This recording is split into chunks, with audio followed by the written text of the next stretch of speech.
Hi friends, मैं मुकेश पवार। और जैसे हमने पिछले वीडियो में अपने इस यूट्यूब चैनल के बारे में जानकारी दी थी कि हम इस पे कैसा कंटेंट डालने वाले हैं कैसा नहीं, और इसका आज पहला वीडियो है। तो आज के इस वीडियो में हम डिस्कस करने वाले हैं फ्रेंच रिवॉल्यूशन के बारे में। और उसमें क्या हुआ, क्या ऐसे इंसिडेंट हुए जिसने इस पूरे विश्व को कुछ सीख दी। और उससे अगर हम कंपैरिजन करें अपने देश को, तो हमें इस अभी भारतीय होने के नाते ये सीख मिलते हैं कि जो फ्रेंच राज्य क्रांति में जो इंसिडेंट हुए उसमें उन्होंने अपने राज्य के लिए पाँच पाँच कॉन्स्टिट्यूशन बनाए। पर उस 10 सालों में वो पाँच के पाँच कॉन्स्टिट्यूशन उनके फेल हो गए। और आज हमारे देश में 75 साल होने के बाद भी, आज़ादी के 75 साल होने के बाद भी एक ही कॉन्स्टिट्यूशन जीवित है। और इसके माध्यम से हम अपने कॉन्स्टिट्यूशन की ऊंचाई समझ सकते हैं। मतलब कुछ गर्व करने वाली बातें हैं जो हमारे देश की कॉन्स्टिट्यूशन में हमें दिखाई देती है। अदर से हम जब कंपटीशन करते हैं, जब कंपैरिजन करते हैं, तो हमें दिखाई देते हैं। पर आज वो बातचीत नहीं है कॉन्स्टिट्यूशन के बारे में। कॉन्स्टिट्यूशन के बारे में सिर्फ एक वो कर देना चाहता हूँ कि ये हमारे लिए गर्व की बात है कि अदर्स के कंपैरिजन में हमारा कॉन्स्टिट्यूशन, हमारा संविधान बहुत अच्छा है। मतलब बहुत ऊपर के लेवल का है। ये आपको दिखेगा ही कि फ्रेंच राज्य क्रांति में क्या हुआ, क्या नहीं हुआ। मैं अभी आपको बताऊंगा कि फ्रेंच रिवॉल्यूशन कैसे हुआ। So let's move on. France आप सभी जानते हैं, एक देश है। वहाँ 1789 से लेकर 1799 तक जो सारी घटनाएं हुए उनको फ्रेंच रिवॉल्यूशन में शामिल कर किया जाता है। फ्रेंच रिवॉल्यूशन जब हुई तब फ्रांस के राजा थे लुइस 16। और ये कहानी शुरू होती है फ्रेंच रिवॉल्यूशन की लुइस 16 के समय।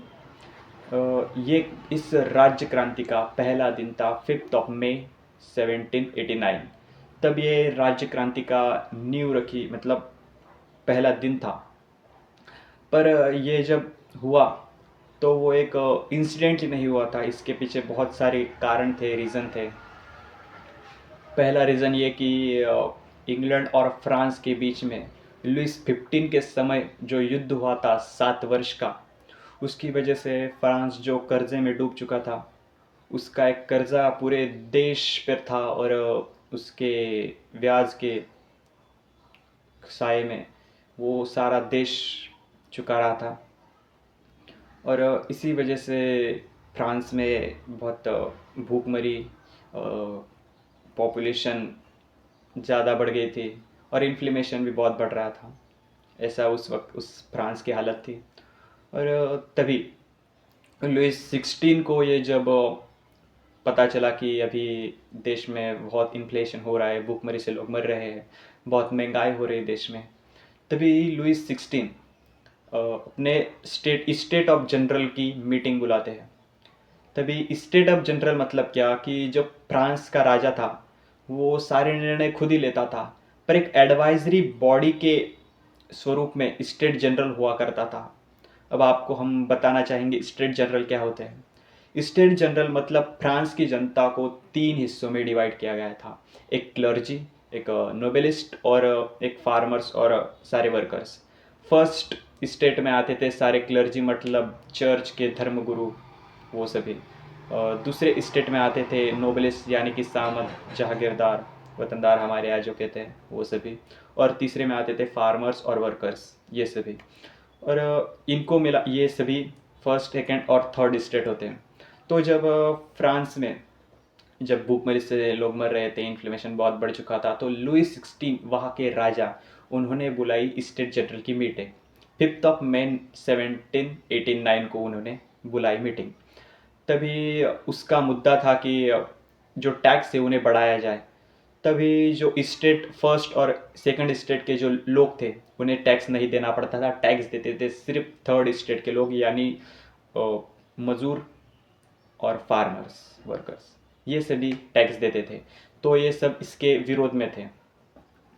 तब जब ये सामने आया एजेंडा मीटिंग का, तो थर्ड स्टेट के लोगों ने इसको विरोध किया और उन्होंने थर्ड स्टेट को ही एक नेशनल असेंबली घोषित कर दिया।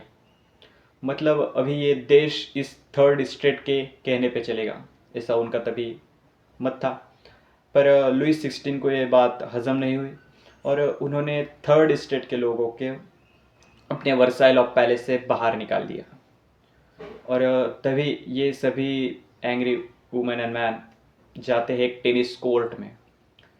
थर्ड स्टेट के सभी लोग जाते हैं एक टेनिस कोर्ट में और वहाँ की शपथ लेकर कहते हैं कि जब तक ये थर्ड स्टेट नेशनल असेंबली एक कॉन्स्टिट्यूशन के रूप में जब तक उभर कर नहीं आता, तब तक ये स्टेट नेशनल इस थर्ड स्टेट की नेशनल असेंबली नहीं टूटेगी।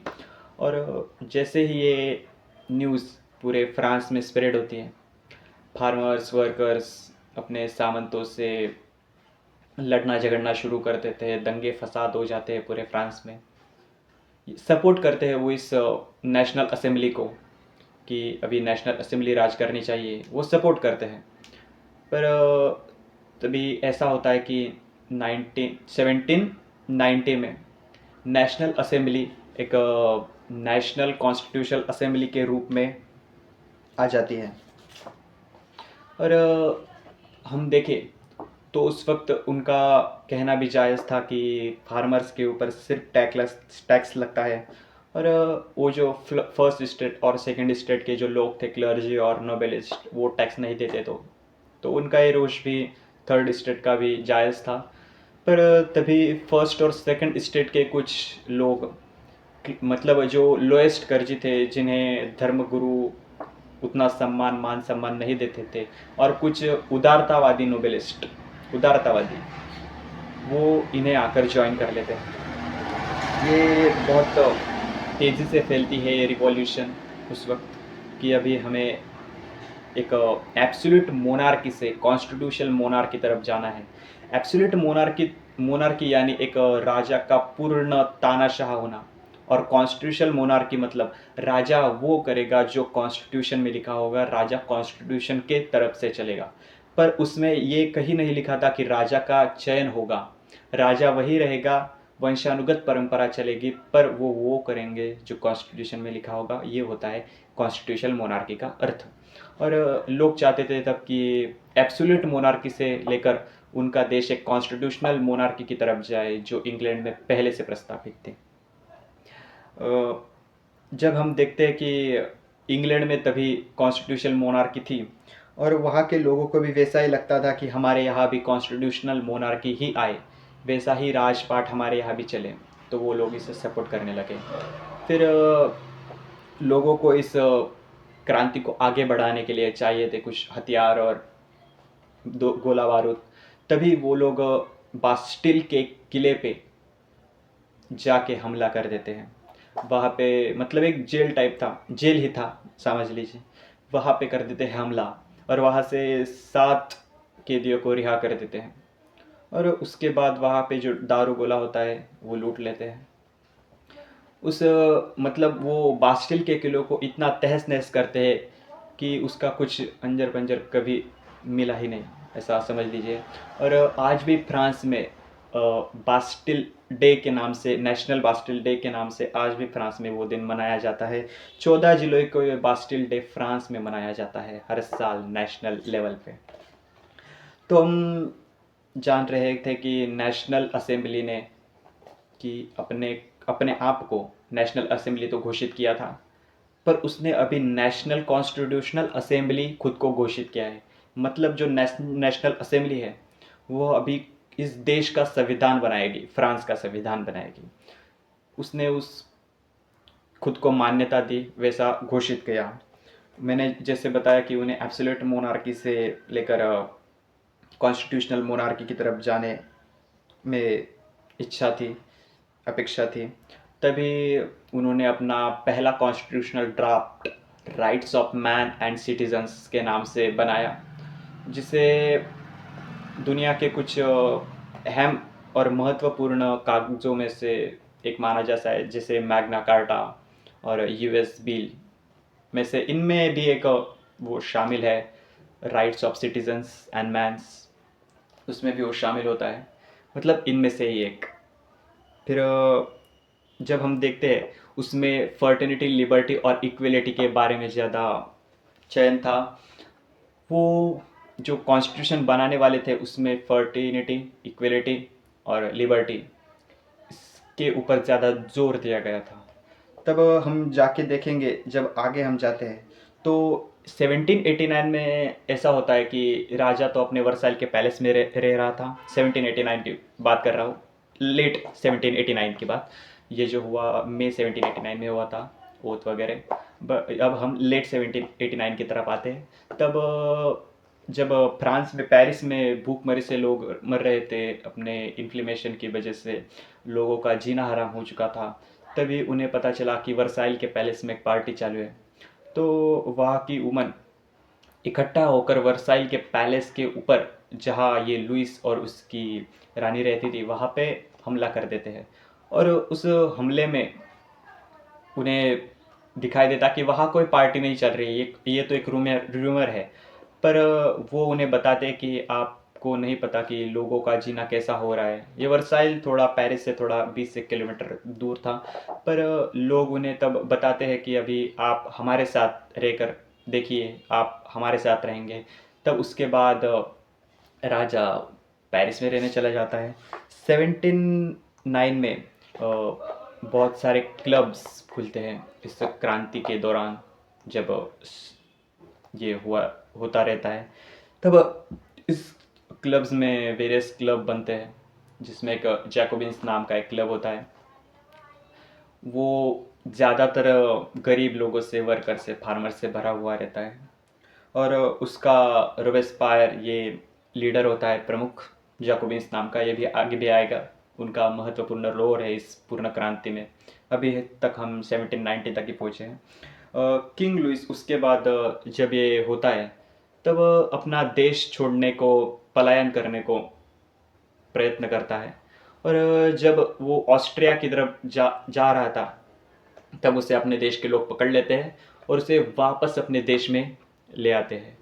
फिर 1791 में लेजिस्लेटिव असेंबली ये स्थापित होती है। लेजिस्लेटिव असेंबली मतलब क्या है? जो नेशनल असेंबली ने खुद को नेशनल कॉन्स्टिट्यूशनल असेंबली घोषित किया था, उसने जो कॉन्स्टिट्यूशनल बनाया था, उस कॉन्स्टिट्यूशन के आधार पर जो चलने वाली बॉडी होगी, जो देश को संभालेगी, उससे लेजिस्लेटिव असेंबली कहा गया। और इसका पहला संविधान आया 1791 में। ये फ्रांस का पहला संविधान था, पर इससे ये ज़्यादा चला नहीं। हुआ यूँ कि जो नेबरिंग कंट्री थे, हम ऑस्ट्रेलिया और पर्शिया, ये तभी डरने लगे कि ऐसा कहीं हमारे देश में भी ना हो जाए, तो वो उन पर हमला करने लगे। तब हुआ यूँ कि जैसे हम देख रहे थे कि ऑस्ट्रिया और पर्शिया ने फ्रांस के ऊपर अटैक कर दिया है, क्योंकि ये जो क्रांति फ्रांस में हो रही है वो हमारे देश में ना हो, इसलिए वहाँ के राजा डर गए थे और वो फ्रांस के ऊपर अटैक कर रहे थे। तभी फ्रांस की लेजिस्लेटिव असेंबली को ऐसा लगा कि ये कहीं फिर से हमारे ऊपर दबाव डाल के यहाँ की क्रांति को दबा ना डालें। और उन्हें ये भी साथ में ये लग रहा था कि हमारे जो राजा है लुइस 16, वो इनकी मदद कर रहा है।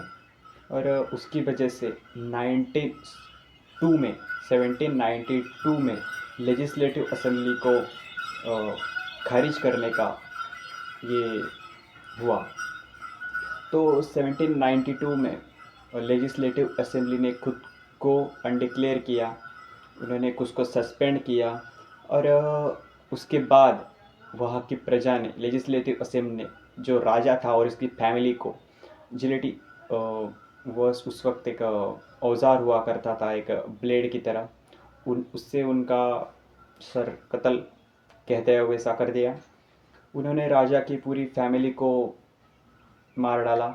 और उसके बाद 1902 में लेजिस्लेटिव असेंबली पूरी तरह से ख़त्म हो गई।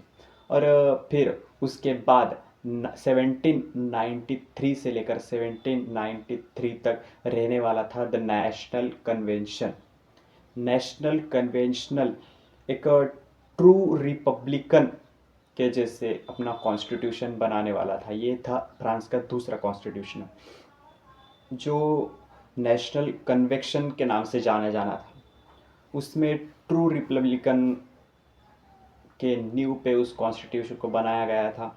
उसमें एक कमेटी थी जिसका नाम था कमिटी ऑफ पब्लिक सेफ्टी और उसके हेड थे रिकोबिन्स, जैसे कि मतलब ये जैकोबिन्स के लीडर। जैकोबिन्स के लीडर ने इस कमिटी ऑफ पब्लिक सेफ्टी का रुख संभाला और उसके बाद उन्होंने 1793 से लेकर 1794 तक एक टेरर आतंक का पूरा आतंक माहौल बना दिया था पूरे फ्रांस में। उस वक्त उसे उस इरा को रीजन ऑफ टेरर भी कहा जाता है। रीजन और टेरर का मुख्य लीडर जो था वो इस जैकोबिन्स क्लब का मुखिया था। और उसके बाद जब जैकोबिन्स जो था वो पूरे वर्ष में ऐसा कहा जाता है कि उसने 16,000 लोगों को मारा था। और वो इस जैकोबिन्स जो क्लब था उसमें पूरे गरीब लोग, फार्मर्स, वर्कर्स ये थे। और ये जो जैकोबिन्स का जो लीडर था वो जिसे मन चाहा, जिसके ऊपर शक भी हुआ कि ये इस क्रांति को दबाना चाहता है, उसे वो ख़त्म कर देता था। अभी राज चालू था नेशनल कन्वेंशन का, पर ये ज़्यादा दिन भी टिका नहीं। 1795 में ये भी पूरी तरह से बर्बाद हो गया। 1794 में जैकोबिन्स के इस क्रूरता को देखते हुए नेशनल कन्वेंशन के जो अध्यक्ष थे उन्होंने इसे मौत के घाट उतार दिया। और जनता में ये रोष फैल गया कि अभी ये नेशनल कन्वेंशन देश को नहीं चला सकती। फिर उसके बाद 1795 में आता है एक नया कॉन्स्टिट्यूशन जिसे द डायरेक्टरी के नाम से भी जाना जाता है, जो 1905 से लेकर 1795 से लेकर 1799 तक चलता है। उसे एक बाई कैमरल लेजिस्लेचर भी कहा जाता है, जिसमें 2 हाउसेस थे जो पूरे देश को संभालते थे। 5 डायरेक्टर की एक संगठन उन्होंने तैयार किया जो पूरे देश को चलाएगा, यानी मतलब किसी एक के हाथ में पूरा देश नहीं होगा। 5 डायरेक्टर की सलाह से और उनके मंशा से ये देश चलेगा। ऐसा हुआ, पर ये भी ज़्यादा दिन टिका नहीं। जो नेपोलियन था वहाँ का सेनापति, उसने इन सब को बाजू करते हुए अपना एक अलग से राज बनाया।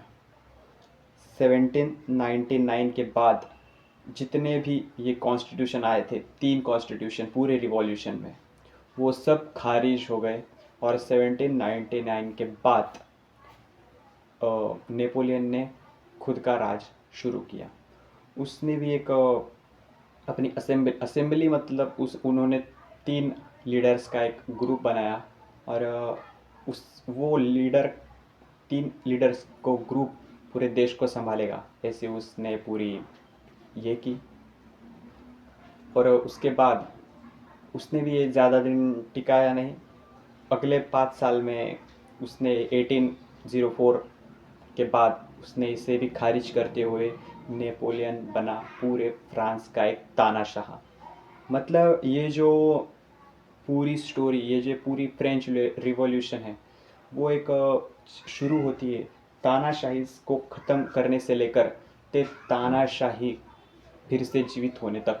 ऐसी एक फ्रेंच रिवॉल्यूशन है। वहाँ पे हम देख सकते हैं कि कितना कत्लपात हुआ, कितना खून बहा, लोगों ने सपोर्ट किया, पर एक अच्छा कॉन्स्टिट्यूशन ना होने की वजह से, पहला ही जो कॉन्स्टिट्यूशन था उसमें कुछ फॉल्ट होने की वजह से ये पूरी क्रांति तहस नहस हो गई। जो क्रांति बाद में कभी बहुत साल लग गए जिसे आने में। ये गलती थी एक सही कॉन्स्टिट्यूशन ना बनने की, और हमें गर्व होना चाहिए कि हमारे देश में एक ऐसा कॉन्स्टिट्यूशन है जो इन सभी के बहुत ऊपर की सोच रखता है, जो इन सभी को कॉम्पीट कर देता है। हम देख सकते हैं कि आज़ादी के इतने साल बाद भी हमारे कॉन्स्टिट्यूशन वैसा का वैसा ही खड़ा है। तो ये एक गर्व की बात है। और इतना ही हमारा पहला वीडियो था। अब आपको अच्छा लगा हो, लाइक कीजिए, सब्सक्राइब कीजिए, शेयर कीजिए ज़्यादा से ज़्यादा लोगों तक। ना पसंद आया हो होपफुली, बट यहाँ तक आने के लिए धन्यवाद। और आपके लिए मैं ऐसे ही और नॉलेजेबल और इन्फॉर्मेटिव वीडियो बताऊंगा। अगला वीडियो जो आएगा वो इससे बेहतर बनाने की कोशिश में सदैव रखूँगा। और आप यहाँ तक आए देखने के लिए, इतना आपने वीडियो देखा, इतना टाइम दिया मुझे, उसके लिए मन से शुक्रिया और धन्यवाद। Bye bye. I hope you like this, and bye bye, tata, see you, this is Mukesh.